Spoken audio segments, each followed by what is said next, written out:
어머니, 이제부터 가족보다는 가사도우미로 일해주세요. 월급도 드릴 테니까요. 뭐라고? 가사도우미라니. 평생을 아들만 바라보며 살아왔습니다. 하지만 며느리의 한마디로 하루아침에 가족에서 직원이 되어버렸습니다. 매일 청소, 요리, 빨래, 말없는 기계처럼 움직이지만 돌아오는 건 차가운 지시뿐이죠. 과연 제가 계약된 가족 속에서 어떤 선택을 해야 할까요? 여러분이라면 어디까지 참으시겠어요? 어머니, 저녁은 정확히 6시에 차려주세요. 늦으면 곤란해요. 알았다. 6시. 6시는 더 이상 가족이 모이는 시간이 아니었어요. 그건 마치 제가 반드시 지켜야 하는 퇴근 시간 같았거든요. 어머니 빨래는 따로 해주세요. 저희 옷이랑 섞이면 곤란하거든요. 그래, 따로 할게. 그 말이 마음을 파고들었어요. 섞이면 곤란한 사람. 나는 이 집에서 정말 가족일까요? 아니면 불편한 남일까요? 어머니 자리는 저쪽 끝에 앉으세요. 오늘 손님 오시거든요. 응, 알았다. 등받이가 불편한 그 의자. 언제부턴가 제 자리가 되었어요. 거실 한가운데 제 자리는 없었죠. 저는 언제나 가장자리였어요. 마음까지도. 할머니, 도시락에 소세지 말고 하트 달걀말이 해주세요. 민정이 엄마는 그렇게 해줬대요. 그래. 내일은 하트 모양으로 해줄게. 작은 손길에 내달리던 마음은 잠시 따뜻했지만 곧 서늘해졌어요. 제가 해주는 정성은 고마움이 아니라 당연함이 되어 있더라고요. 엄마가 그랬어. 할머니는 너무 간섭한데 숙제는 우리가 하게 두래. 간섭이라니. 저는 단지 아이가 틀린 문제를 알려줬을 뿐이었는데 며느리 입에서 나온 그 말이 아이들 입에서 그대로 되풀이되더라고요. 간섭. 그 한마디가 저를 집 안에서 더 작게 만들었어요. 친구 경희에게서 전화가 왔어요. 준이야, 목소리가 왜 그래? 어디 아파? 아니야. 그냥 좀 피곤해서. 너 며느리랑 잘 지내지? 응. 잘 지내. 친구 앞에서도 저는 진실을 삼켰어요. 아무렇지 않은 척. 괜찮은 척. 하지만 제 마음속에서는 작은 금이 벌써 길게 퍼지고 있었거든요. 오늘 할 일. 첫째, 베란다 창틀 먼지 제거. 둘째, 화장실 곰팡이 표백. 셋째, 거실 카펫 털기. 넷째, 냉장고, 김치통 정리. 다섯째, 저녁 6시. 정확히 6시. 저는 사람이 아니라 일정표였어요. 체크박스를 채우듯 움직이고 지시가 떨어지면 고개를 끄덕였죠. 제 하루는 완료 표시를 위한 하루였어요. 결혼식 날 저는 며느리 손을 꼭 잡고 말했어요. 우리 가족이 되어줘서 고맙다고. 그 말이 이렇게 휘발될 줄 그땐 몰랐죠. 어머니, 카레는 당근 크게 썰지 말아주세요. 애들이 싫어하거든요. 알았다. 작은 조각이 되어가는 건 채소만이 아니었어요. 제 존재도 잘게 잘려나가고 있었거든요. 허리 통증이 너무 심해서 병원에 갔어요. 허리 상태가 많이 안 좋으시네요. 무거운 거 들지 마시고 한동안 집안일은 줄이셔야 해요. 집안일을 줄이라. 병원 문을 나서면서 문득 웃음이 났어요. 집안일을 줄이라니. 우리 집에서 그게 가능하기나 할까요? 제 몫을 대신할 사람은 어디에도 없는데 말이에요. 집에 도착하니 아들이 말하더라고요. 엄마, 수경이가 요즘 힘들어해요. 집안일이 제대로 안 되면 손님 받기 어렵다잖아요. 힘들어하는 건 수경이뿐이니 그 순간 깨달았어요. 이 집에서 힘들다는 말은 오직 며느리만의 특권이었다는 거려. 여보, 어머니 계시니까 불편해. 친구도 못 부르고 우리 생활이 제약받는 것 같아. 그래도 엄마인데 우연히 들은 그 대화, 제약. 저는 그들의 삶을 구속하는 족쇄였던 건가요? 30년을 바쳐온 제 존재가 고작 제약이라니. 간섭이라고 했던 말, 제약이라고 했던 말, 그건 제가 아픈 날 죽 끓여주던 마음도 생일상 차려주던 손길도 모두 간섭이었다는 뜻인가요? 엄마, 저희 이번 주말에 제주도로 가족 여행 가요. 그래, 나도 같이 가는 거니? 엄마는 집에서 푹 쉬세요. 이번에는 가족끼리만 가려고요. 가족끼리만. 그 두 글자가 제 가슴에 비수처럼 꽂혔어요. 저는 그 순간 이 집의 가족이 아니라는 걸 뼈저리게 느꼈거든요. 그래요. 이제는 알겠어요. 저는 이 집의 그림자였고 손길만 필요할 때 불리는 가사도우미였던 거죠. 그날 현관문 너머로 사라져 가는 가족의 뒷모습을 보며 조용히 다짐했어요. 이제 됐다. 이제는 나를 위해 살아야겠다. 집안은 적막했어요. 냉장고를 열어보니 아이들 간식만 가득하고 제가 좋아하는 음식은 단 하나도 없더라고요. 제 방은 집에서 가장 작고 어두운 구석. 거실에는 제 자리가 없었고 방 안에는 오래된 장판 냄새만 가득했어요. 그제야 알았죠. 이 집에서 저는 함께하는 사람이 아니라 껴있는 사람이었다는 걸요. 여보세요. 부동산이죠. 제가 집을 좀 팔고 싶은데요. 손끝은 떨렸지만 마음은 이상하게도 단단했어요.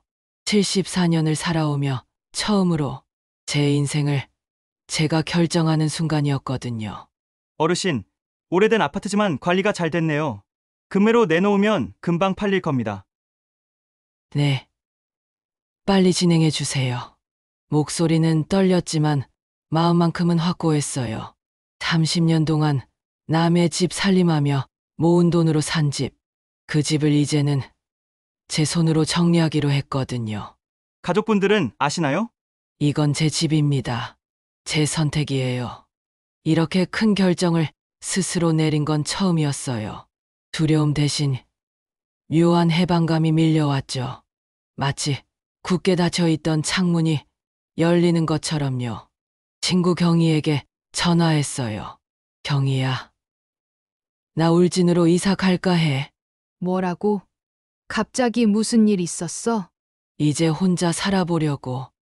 50년 지기 친구 경희는 제 목소리만 들어도 무슨 사정인지 알더라고요. 저는 며느리의 말과 집안에서의 제 위치를 차근차근 털어놓았어요. 순이야, 잘했어. 진작 그랬어야지. 울진에 우리 사촌 언니도 살고 바다 근처라 공기도 좋고 집값도 괜찮아. 내가 알아봐 줄게. 고마워, 경희야. 경희 말에 마음이 든든해졌어요. 새로운 시작이 두렵기보다 오히려 설렘으로 다가왔거든요. 오랜만에 제 물건을 정리하기 시작했어요. 낡은 가방, 바랜 사진첩, 손녀들이 그려준 그림 몇 장. 30년을 살았지만 제 짐은 박스 몇 개가 전부였어요. 이 집에서 내 흔적은 이렇게나 적구나. 그동안 누구를 위해 살아왔던 걸까? 아들 가족이 제주도로 떠나는 날, 저는 마지막 정리를 마쳤어요. 현관문이 닫히고 집 안에 오직 저 혼자 남았을 때 이 집이 얼마나 텅 빈 곳이었는지 깨달았죠. 창문을 열자 낯선 바람이 불어왔어요. 그 바람은 마치 제게 속삭이는 것 같았어요. 이제는 너를 위해 살아도 된다고요. 아들과 며느리가 제주 여행을 마치고 돌아왔어요. 엄마, 우리 왔어요. 할머니, 여행 너무 재미있었어요. 어머니, 그런데 이 짐들은 뭐예요? 박스가 이렇게나 쌓여 있네요? 짐 쌌지. 나 이사 간다. 이사요? 갑자기 무슨 말씀을? 저는 담담히 말했어요. 내가 이 집을 팔았다. 그 순간 아들과 며느리의 얼굴이 동시에 굳어지더라고요. 뭐라고요?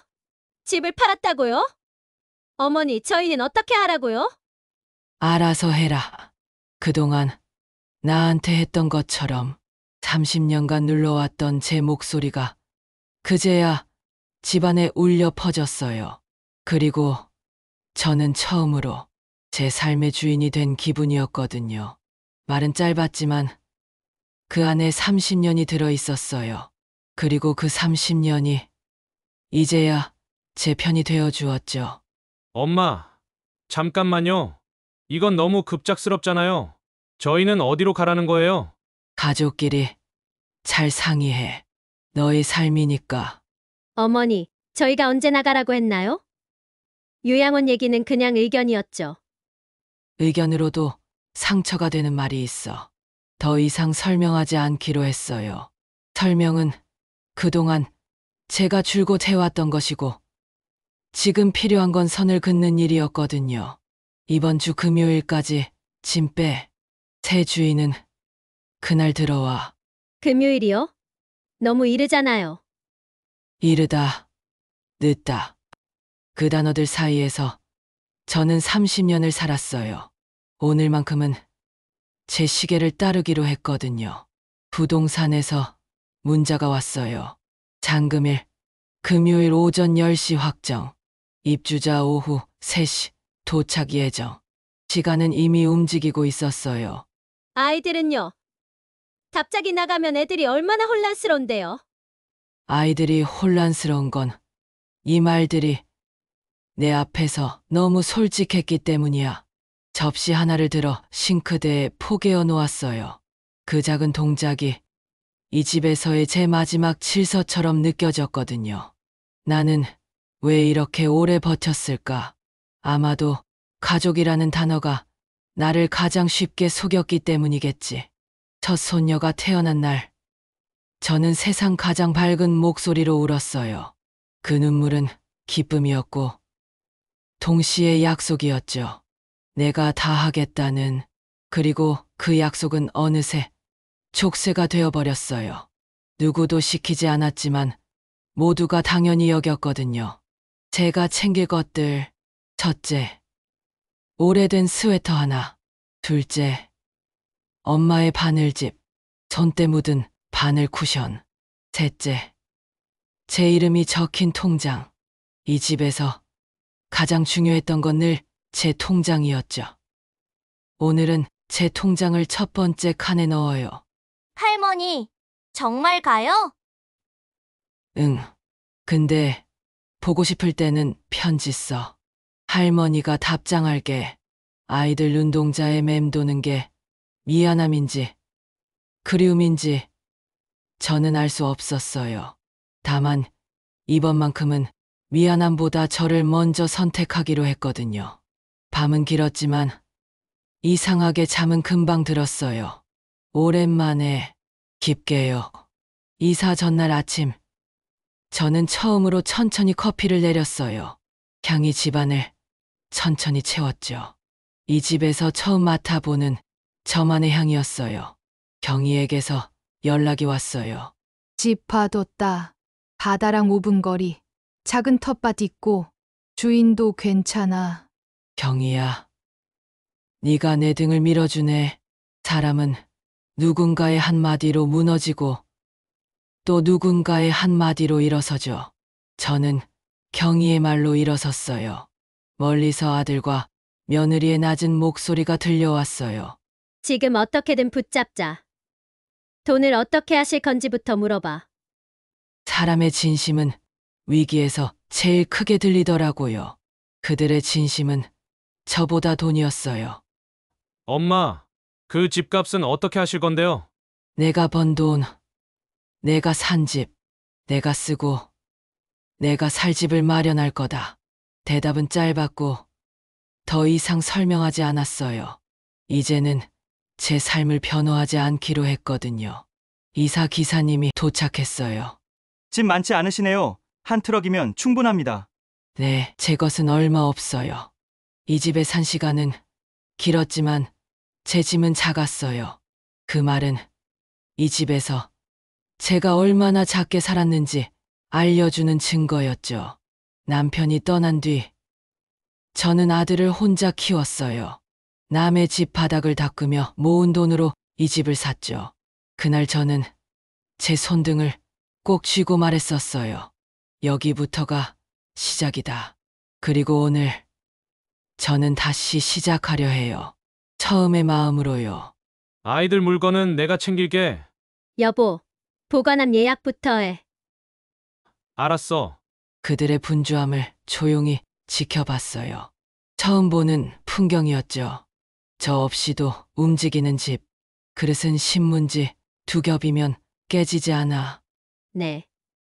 짧은 내 속에 미묘한 뭔가가 스쳤어요. 그게 미안함인지, 서운함인지, 혹은 단지 피곤함인지 제 일이 아니었어요. 할머니, 이제 우리 앞으로 못 봐요? 볼 수 있지. 다만 예전처럼은 아니야. 이제 할머니도 할머니 삶이 있거든. 아이들은 금방 이해했고 어른들은 끝내 이해하지 못했어요. 이 집에서 늘 그랬죠. 마지막 아침 저는 도시락 대신 제 짐을 챙겼어요. 제 이름이 적힌 작은 상자 하나. 그게 전부였어요. 엄마 정말 가는 거예요? 응. 너는 너 삶을 살아. 어머니 죄송해요. 저는 침묵했어요. 할머니, 편지 꼭 보내주세요. 그래. 바다 냄새까지 담아서 보낼게. 아이들에게서 한 걸음, 집에서 한 걸음 떨어졌어요. 그리고 마지막으로 현관을 돌아봤죠. 더 이상 돌아갈 자리가 없다는 사실이 이상하게도 저를 가볍게 했어요. 문이 닫혔어요.